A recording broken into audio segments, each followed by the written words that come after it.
and welcome to a special edition of Michigan Matters. We traveled to Mackinac Island and talked to key leaders there about issues that matter to you, your family, your community. From rising gas prices and healthcare costs to politics and latest in Michigan's historic election, we covered it all. So grab some coffee and join us as we dive in on some key issues that resonate across our community. Let's get started. From CBS Detroit, this is Michigan Matters with Carol Kane. Michigan Matters is brought to you in part by Cure Auto Insurance. We caught up with the former Transportation Secretary and former Michigan Governor Jennifer Granholm, who returned to the state she once led to share insights into a host of important topics. Let's talk about a little politics here real quickly. The midterms. It would seem that the Democrats are poised for a big victory come November. Regardless of how it shakes out, Donald Trump's going to be there another 2 years. Do you think the Democrats are positioned and have the might to look going ahead to 2028 and trying to turn the tables? Carol, so much of that depends on what happens in Michigan. This Senate race here is key to stopping the worst impulses of Donald Trump. If we lose this seat, it is going to be very hard for Democrats to win the Senate. And so that's why this seat is so incredibly important. As you know, I've endorsed Haley Stevens this past week. I think she's best positioned in the general election to win. They're all friends, so I obviously will support whoever comes out of the primary. But the bottom line is we have got to win this in order to stop the bad stuff that's happening. I don't want to say that you're a fan of data centers, but you think that they're good for the economy. I think that they can be good if it's done right. So, for example, you can't have a data center come to town and have everyday citizens increase their utility bills to pay for the data center. That is unacceptable. It's unacceptable to have folks pay for the utility upgrades necessary for the data center to connect to power. The data center has to come in and be a partner with the community and provide some community benefit. And so if it's done right, you could actually see bills come down because now you have a large load user that's paying for more of the infrastructure. You could see your property taxes go down because now you have a big property tax payer in the community. You could ask the data center company for a community benefit. Maybe it's parks, maybe it's weatherization of homes in the area, maybe it's a new school. You've got leverage, and if it's done right, they can be partners. But if it's done wrong, it's not good.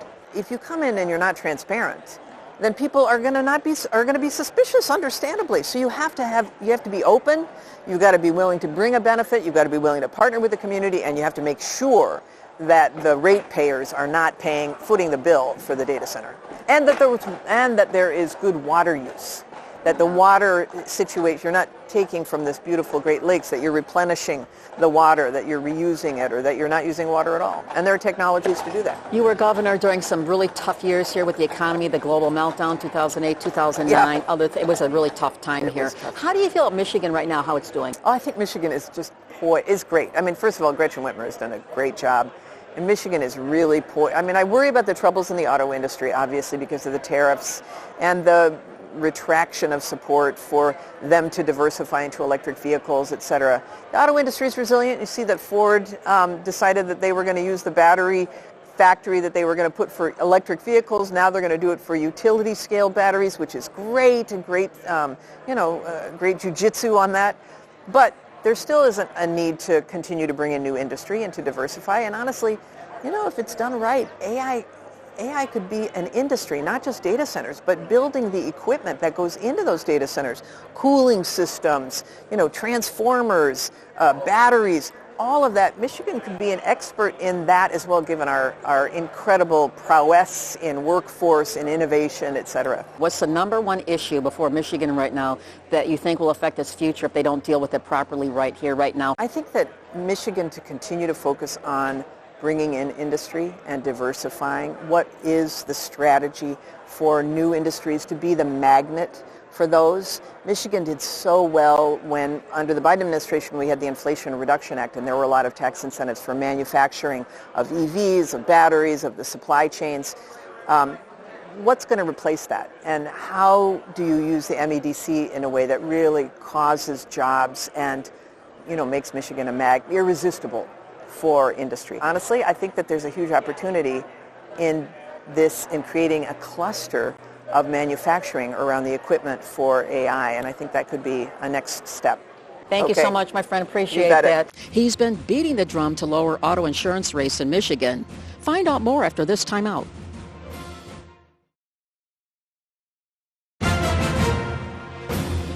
Poe has been on a crusade to try and lower auto insurance rates in Michigan. He talked about Lansing and what legislators there he thinks needs to do. How many years have you been in Michigan now? We celebrate 5 years come July 1st. Well, congratulations on 5 years. So let's just dive right in. With all the issues going on that we're talking about here, consumer issues, pocketbook issues, things like auto insurance are really important. The prices in Michigan are the highest, or amongst the highest, if not the highest, and Detroit's even worse. And the question always is, why? Well, it's a very simple equation. We just have to connect two dots, right? Like, who has the most coverage that you're required to buy? And that is the state of Michigan, right? So when you require everybody to buy so much insurance, that's going to automatically make the rates higher. The second thing is when you have a law that allows for so much abuse. I mean, there's a reason why every time you turn on the television, you're going to see a plaintiff personal injury attorney talking about why you need to call them, right? There's not that many car accidents to where we need this many attorneys, but it's because there's a system that's ripe for abuse, and it's being abused every day. And the people that are paying it are regular people in Michigan that just go, I don't know why I'm paying so much for car insurance in the state of Michigan. Like, there's nothing that's that amazing about Michigan. You hear about people who have a neighbor over in Ohio who are paying, 30% less, 30% of what someone across the border of Michigan is paying for the same insurance, basically. So let's get into how does the cost get remedied? Is this legislative action in Lansing, which I think you have been up, testifying and talking about this, you and others who are trying to right the ship, if you will. What is needed here? Definitely legislative change, because the judicial branch of the state doesn't look highly upon car insurance carriers, but they don't understand that the trickle-down effect of when you think that car insurers are just banks. See, I think most people, even judges, think that there's an endless supply of money coming from insurance carriers, but they don't understand that insurance carriers just divvy up their costs to people that buy their insurance. So number one, if you look at insurance carriers like banks, you're going to cost consumers money. So the only way to really change that is legislatively. We need to put like airtight constraints on how these insurance carriers are obligated to pay for claims. Because right now, there's way too much fraud, there's way too much abuse. These attorneys just refer patients to their own doctors. So when those doctors know that those patients are coming in and being referred by one specific attorney, they're going to say every single time that these particular injuries are related to a motor vehicle accident, and then we have to pay. Drives up the cost. Yes. So I know there was a bill introduced in the last couple of weeks here. Joe Tate was one of the folks here. What would that do?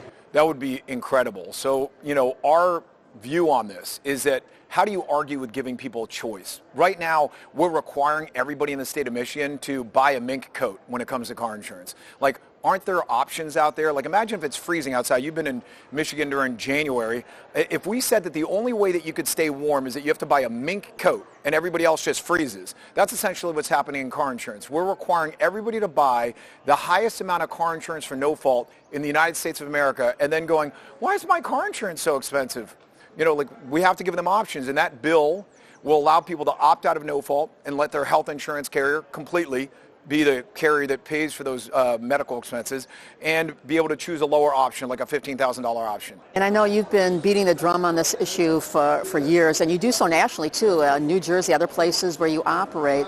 How optimistic are you here in Michigan that we're going to be able to change the laws here? Well, I'm optimistic if we can get both parties to be educated on this. Right now, it's been a number of years where really I felt like the side that was paying attention to this issue, the Republicans. I'm starting to feel like there are some Democratic supporters of this. So when Tate actually co-sponsored this bill, it made me very happy that there's somebody that understands that we can't live like this. You can't expect people to pay $5,300 a year for car insurance, which is the average price in the city of Detroit, making it the number one highest cost in the United States of America.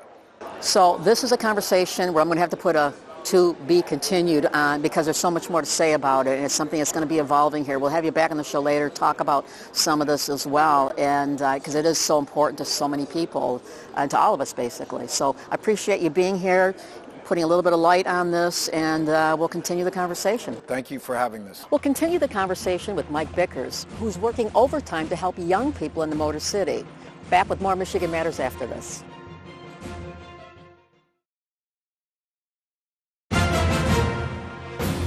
We caught up with Mike Bickers, president of PNC Bank in Detroit and Southeast Michigan, to hear about a new endowment and other efforts to help young people across our region. I know that PNC has been so involved in education and Grow Up Great and this whole effort here. My question to you is, how do you think we're doing as a region at helping young people through education, through literacy, and all these things? How are we doing at embracing and helping move them along? You know, it's kind of like the tale of two cities. For those organizations, counties, cities, and private school architecture, it's probably a good situation, but by and large, the public school situation is quite evident through all the data that we're not doing as well as we need to. Mm-hmm. And I know one of the things that you recently did, you and your wife, made a big endowment at Oakland University to help young people who can't afford to stay in a dorm are able to do so through these scholarships that you're creating there, which is great. You're an alum of Oakland. Why did you decide to go that route when you were looking at things to do? A couple of things. A lot of times and a lot of semesters I could not afford to stay on campus. The output of that, Carol, was I did not do as well when I wasn't on campus. In my particular case, when you work outside of school and you don't live on campus, you're trying to manage an apartment or what have you and study, it's too difficult. And so whatever help Barbara and I could be, we wanted to do that. Yeah.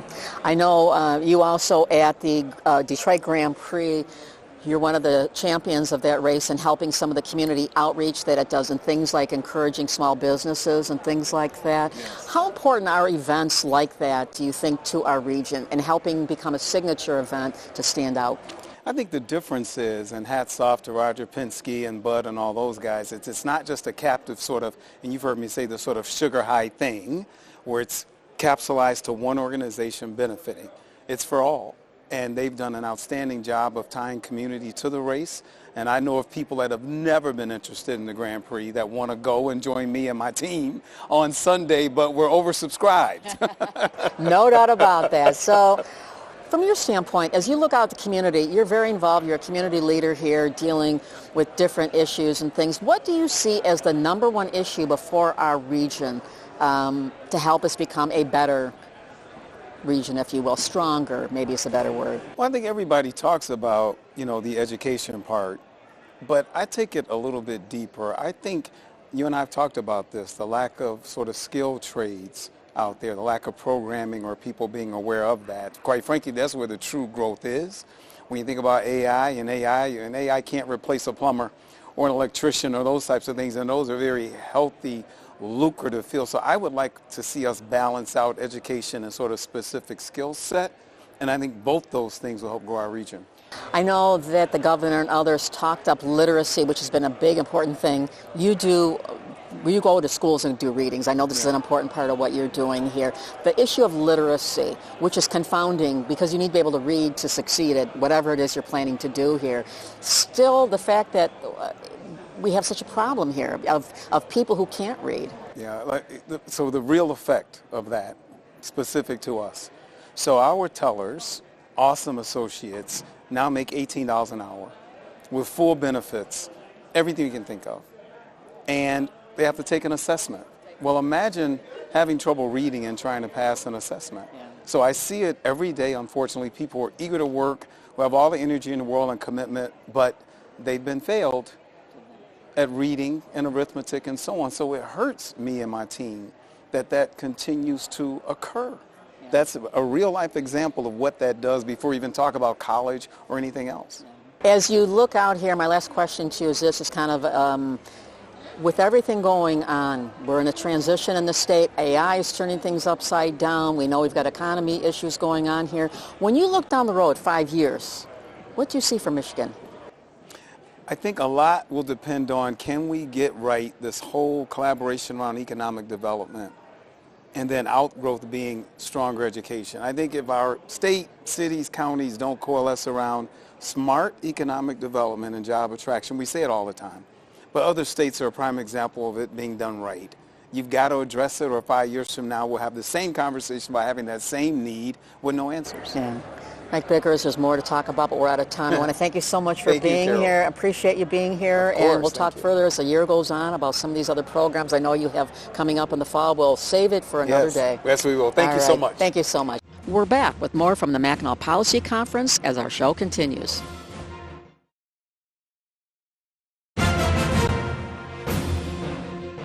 We caught up with other top leaders to hear what they thought was important to talk about. You're a member of the Democratic Party. I think a lot of Democrats feel pretty good about this midterm, given everything coming out of Washington, that they will have a rebound. My question to you is not so much about that, but what comes next? What comes after? After the election, Donald Trump is still in office for another 2 years. How optimistic for the party, the Democratic Party, are you to either pick up on that momentum or whatever? Well, I think midterms are a referendum on the party in charge, right? It's kind of taking the temperature of the country, but that's different than wanting to vote for the Democratic Party. And I think we got to keep those two issues separate. And there's a lot of work to be done on the Democratic side. I think both parties are having a kind of fork in the road moment in many ways, but Democrats have work to do to figure out, well, you know, we lost in 2024, we got shellacked. Who are we and how are we going to give people something to vote for instead of vote against? And that work is not done. And I just want to be a part of that generation that's looking at these issues. What does the next generation of American leadership look like? But you know, Democrats will be headlong into a presidential primary. Every Tom, Dick, and Harry feels like they're going to run. And a lot of kind of the mood and the future of the party is going to come through that. And I think that that's probably okay. Are you considering 2028 yourself? You know, I think this is like everyone's favorite parlor game. You know, to me, it doesn't have to be me. I want it to change. I don't think anyone feels good about where we are as a country. It sort of feels like we know the old world is gone. We know we're going into something new, but we're in the dark tunnel and we haven't come through it. I want to be a part of that next generation of leaders on both sides that's charting that path. It doesn't have to be me, though. And if there's someone else who I feel like has that vision and is doing it, I'll get on board. As the person in charge of the Republican Party and putting forth candidates for that, how do you feel about where the Republicans are stationed as we sit here? I would say overall very good. I just got back from the RNC meeting in Miami, and I've been to, I think it's 7 or 8 RNC meetings, and at least half of them, they'll put up a PowerPoint and say the number one governor's race in the nation is Michigan. The number one U.S. Senate race in the nation is Michigan. One state has 3 to 4 of the congressional districts that are in play. No one else has more than 2.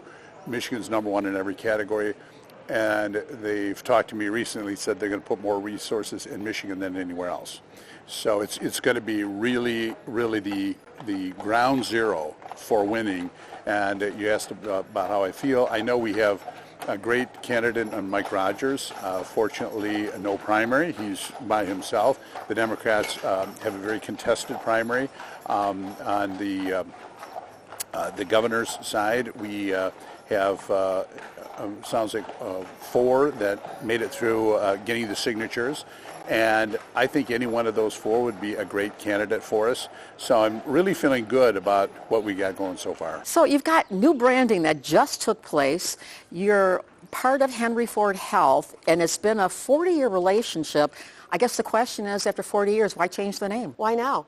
Yeah. I know. Yeah, so we made a decision that we really wanted to lean into the enterprise approach to healthcare and thinking about how we can give people care and coverage. We did a lot of research, talked to a lot of folks, and people didn't have the association between HAP and Henry Ford Health. And we realized that it made a big difference when we had both brands together. So what tested really well was Health Alliance Plan. People didn't understand what HAP stood for, and we want to go into the market and think about how we can create affordable plans for folks. Prices have been rising so much in healthcare for consumers and obviously for healthcare providers, but insurance providers too.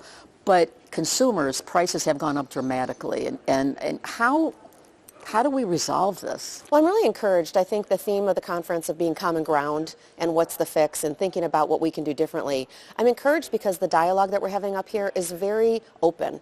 People aren't like pointing fingers saying, I've got the solution. It's more about talking about what the different options are. And I think if we can have purchasers at the table, providers, and health insurance, and really talk about how to fix things is a great thing for us to, way for us to start.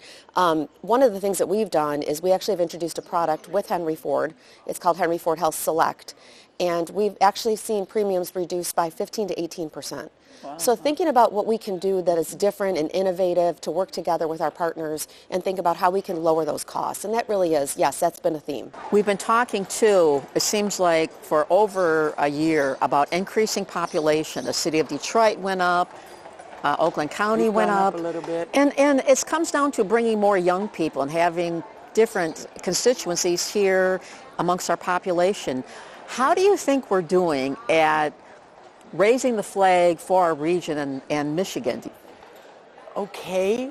I mean, we've made it an issue. We're talking about it at least here at the conference for the last couple of years. We've got a lot more to do. And there's a couple of things. Number one, we got to retain our young people that are already here, right? Encourage them not to go to New York or Chicago or wherever. We need to be able to attract young people from other parts of the country, but a huge part of it that we have a hard time talking about is immigration. We need legal immigration in this country because Oakland County's population would have actually declined over the past 10 years had it not been from foreign-born residents who wanted to come here and have a good life and have a good job. And so I think we got to figure out all three of those pieces, and we need to be more serious about it. Will there be a budget in place this summer, or what's the ETA, do you think, on it? Well, we're trying to do property tax relief alongside the budget. The House recently passed a $5 billion property tax cut.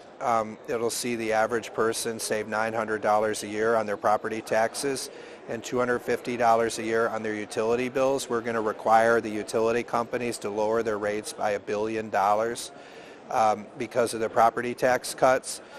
So we're working on that alongside the budget. So as we're doing the budget, we have to reject Gretchen Whitmer's tax increase proposals, and we have to reject efforts to raid the state's rainy day fund.